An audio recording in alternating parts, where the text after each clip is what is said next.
එතකොට මේ මහත්තුරු එහෙ ඉඳලා මෙහෙ පදිංචියට කරන්න බෑ ලේකම්තුමා මේක කරන්න බෑ. අපි හම්දුනේ. වැඩි නෑ නේ බෑ හම්දුනේ මේ දතේ එකක් උමත්.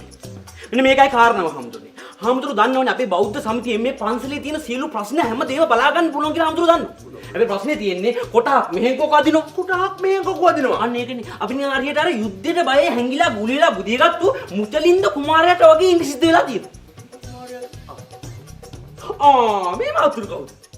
ඒකනේ. මේ මහත්තුරු දෙන්න ගමට අලුතෙන් ආපු මහත්තුරු දෙන්නේ. මේ මහත්තුරු ගමේ දිගටම ඉන්න හින්දා මාසෙට දාන වේලක් බාර ගන්න ඇවිල්ලා තියෙනවා. ඒක හොඳයි. ටිකටම ගමේ ඉන්නවනේ ඉතින් බෞද්ධ සමිතියේ සමාජිකුණත් කරගන්න බැරිය. මේ වැඩි ගානකුත් නෑ රුපියල් 500යි. නේ දැන් බැදමු. 500 ගන්න. හරි. ලේකම් මහත්තයා. අපි ඒ ගැන පස්සේ කතා කරගමුකෝ.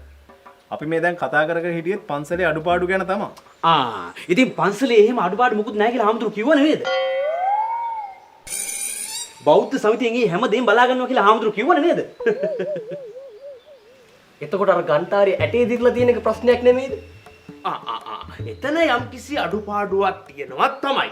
නමුත් අපි ඒකට විසඳුමක් යොදන්න ඉන්නේ. අපි ඔය ගාන්ටාරේ ගහන ලණුව කපනවා.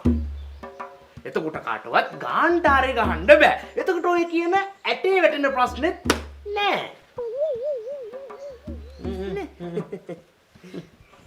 අපේ ආඳුරනේ සුබත්